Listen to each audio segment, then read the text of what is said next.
बिस्मिल्लाहिर्रहमानिर्रहीम। अस्सलाम वालेकुम डियर स्टूडेंट्स। आज का जो हमारा टॉपिक ऑफ डिस्कशन है वो है Mendel law of segregation. 10th class के बायोलॉजी में हमने 15 चैप्टर स्टार्ट किया था और प्रीवियस लेक्चर में हमने ट्रांसक्रिप्शन और ट्रांसलेशन को डिस्कस किया था कि ट्रांसक्रिप्शन कैसे कहते हैं, ट्रांसलेशन कैसे कहते हैं, यानी प्रोटीन सिंथेसिस जो है वो किस तरह होता है। तो वो प्रीवियस लेक्चर में हमने डिस्कस किया है।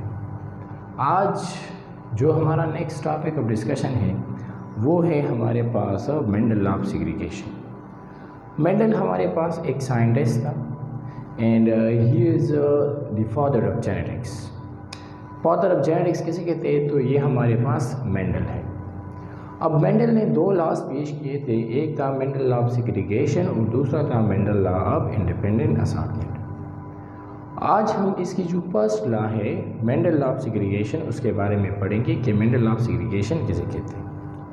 तो basically Mendel law of segregation को मोनो हाइब्रिड क्रॉस भी कहते हैं। It is also called mono hybrid cross. Mono hybrid cross. अब इसे मोनो हाइब्रिड क्रॉस क्यों कहते हैं? क्योंकि मेंडल सेग्रीगेशन लॉ में मेंडल ने एक ही कैरेक्टर को सेलेक्ट किया था, एक ही कैरेक्टर पर काम किया था और वो क्या थी? वो हमारे पास हाइट थी, यानी ड्वार्फ एंड टॉल। तो इसीलिए इसे मोनो हाइब्रिड कहते हैं। मोनो मीन वन कैरेक्टर, ठीक है। तो यहाँ पर उन्होंने सिर्फ एक ही कैरेक्टर को स्टडी किया था, इसीलिए इसे क्या कहते हैं? इसीलिए इसे मोनो हाइब्रिड क्रॉस भी कहते हैं। हम इसकी स्टेटमेंट लिख लेते हैं कि मेंडल लॉ ऑफ सेग्रीगेशन की स्टेटमेंट क्या है।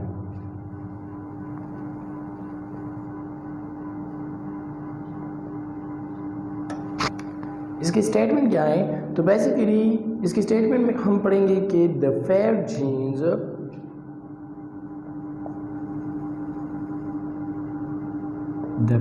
जीन्स इसे हम एलील्स भी कहते हैं।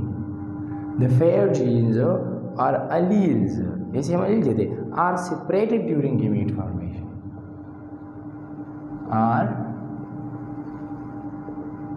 separated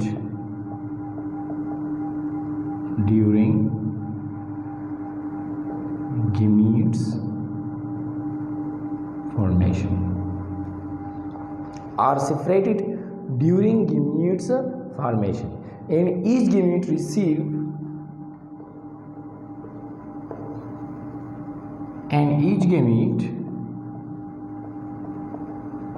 receive वन और हाफ। यहाँ पर यह सेंटेंस गौर से सुनिए। In each gamete receive one और द अदर एलील, वन और द अदर एलील।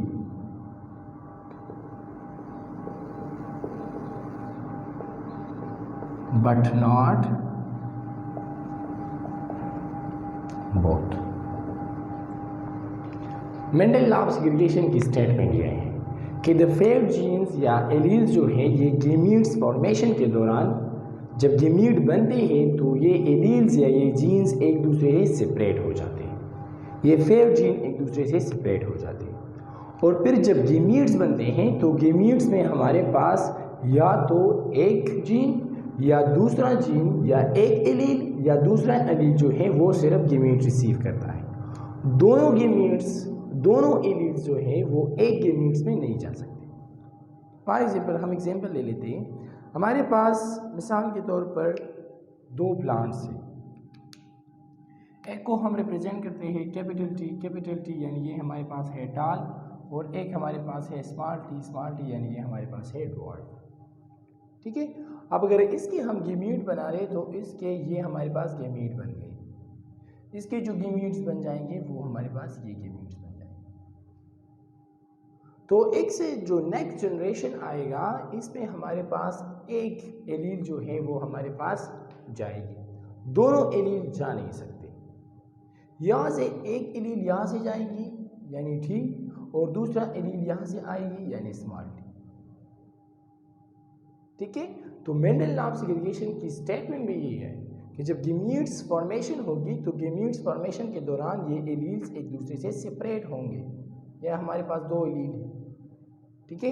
एक ये वाला टी, एक ये वाला टी, एक ये वाला टी, एक ये वाला टी, और ये हमारे पास होमोजाइगस कंडीशन में है, ये हेटेरोजाइगस नहीं है। ये हमारे पास होमोजाइगस टाल है, ये हमारे पास होमोजाइगस ड्वार्फ है। ठीक है, ये हमारे पास ड्वार्फ है और ये हमारे पास है टाल। अब ये तो हमारे पास हो गई मेंडल की स्टेटमेंट कि मेंडल ने कहा था कि हमारे पास क्या जो फॉर्मेशन ऑफ गैमीट्स होगी उसके दौरान एलील्स एक दूसरे से सेपरेट होंगी और ये हमारे पास एक एलील को रिसीव करेगी, ना कि दोनों। अब मेंडल ने 2 क्रॉसेस किए थे यहाँ पर।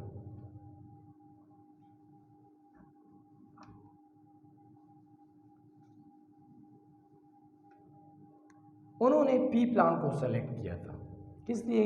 अपने काम के लिए। पी प्लांट को सेलेक्ट क्यों किया था? तो उसकी कुछ वजूहात थे। एक वजह तो ये थी कि पी प्लांट जो है ये हमारे पास इसकी लाइफ साइकिल जो है वो बहुत शॉर्ट है, ये विद इन 3 मंथ्स जो है अपने लाइफ साइकिल को कंप्लीट कर देते।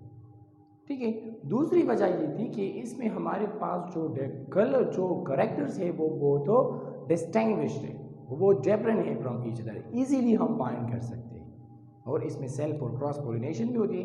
तो यहाँ पर इन्होंने 2 प्लांट्स जो है वो सेलेक्ट किए थे, एक हमारे पास था टाल और एक hamaरे पास था ड्वार्फ। इस ड्वार्फ को मैं ये रेड मार्कर से लिख लेता हूँ।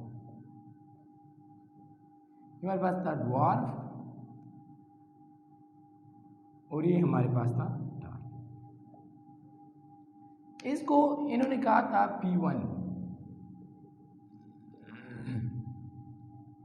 अब यहाँ पर हमारे पास जो इससे F1 जनरेशन आया तो वो हमारे पास क्या आ गया, वो हमारे पास इसी तरह आया।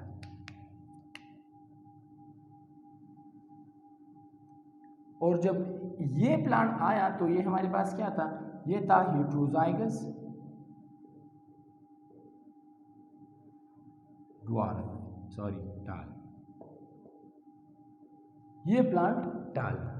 तो यहाँ पर मेंडल हैरान हो गया कि यहाँ पर एक है टाल प्लांट, एक है ड्वार्फ प्लांट। तो टाल और ड्वार्फ को जब हमने क्रॉस किया तो यहाँ से क्या आ गया, यहाँ से आ गया टाल प्लांट। तो ड्वार्फ की जो कैरेक्टर्स थी वो कहाँ पर गई, हमारे पास हेटेरोजाइगस टाल है। तो इन्होंने और ऐसे ही इन्होंने कहा था F1 generation filial 1 in the P1 means parents 1। अब यहाँ पर इसने F1 क्रॉस F1 कर दिया, F1 क्रॉस F1, इस हेटेरोजाइगस टाल को क्रॉस कर दिया हेटेरोजाइगस टाल से। यहाँ पर मैं एक चेकर बोर्ड बना देता हूँ।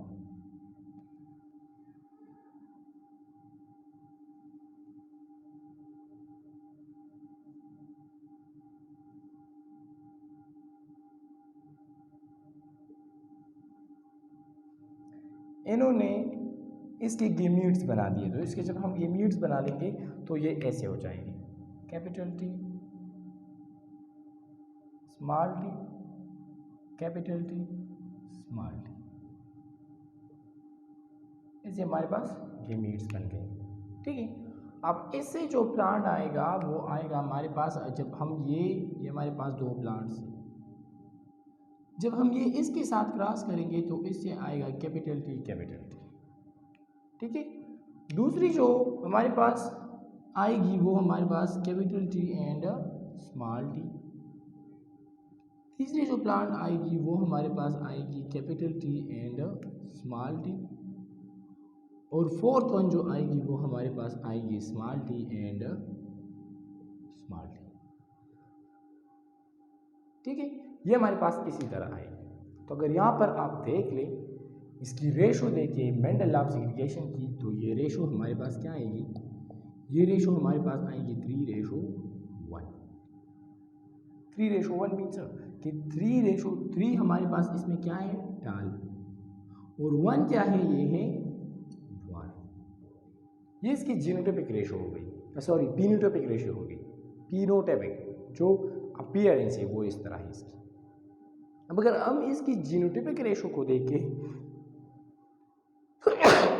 अल्हम्दुलिल्लाह, अगर हम इसकी जीनोटाइपिक रेशो को देख लें तो यहाँ पर हमारे पास इसकी रेशो क्या आएगी, इसकी रेशो आएगी 1:2:1। अब ये 1:2:1 जो है वो किस तरह आएगी कि इसमें एक प्लांट जो है ये है हमारे पास होमोजाइगस टाल। एक प्लांट है ये हमारे पास एक होमोजाइगस टाल, होमोजाइगस टाल। ये दो प्लांट जो है ये हमारे पास है हीट्रोजाइगस टाल, और ये अदर एक प्लांट जो रह गया है ये हमारे पास होमोजाइगस ड्वार्फ। ये होमोजाइगस ड्वार्फ है, ये हेट्रोजाइगस टाल है, और ये हमारे पास होमोजाइगस टाल है। ये इसकी जीनोटाइपिक रेशो रहेगी 1:2:1। आपके बुक में इसको इस तरह दिया गया है 25% रेशो 50% रेशो 25%। तो मीन के इसमें 25% होमोजाइगस टाल है, 50% हेट्रोजाइगस टाल है, और 25% होमोजाइगस ड्वार्फ है। तो इसी तरह से मेंडल ने अपने लॉ को इसी तरह से ये दो क्रॉस किए थे। एक हमारे पास ये जो जनरेशन आ गई इसे फिर क्या कहा उन्होंने, F2, ये हमारे पास F2 आई, ठीक है, और ये हमारे पास P2 थे, P2, ठीक है, ये जो थे, और वो हमारे पास आ गई F2, ठीक है। तो ये था हमारा आज का topic Mendel law of segregation. I hope को कि आपको समझ आई होगी। नेक्स्ट जनरेशन में इंशाल्लाह हमारा जो टॉपिक है वो क्या है, वो है Mendel law of independent assortment. इसके बारे में हम पढ़ेंगे इंशाल्लाह डिटेल से, ठीक है। That's all about today, thank you very much.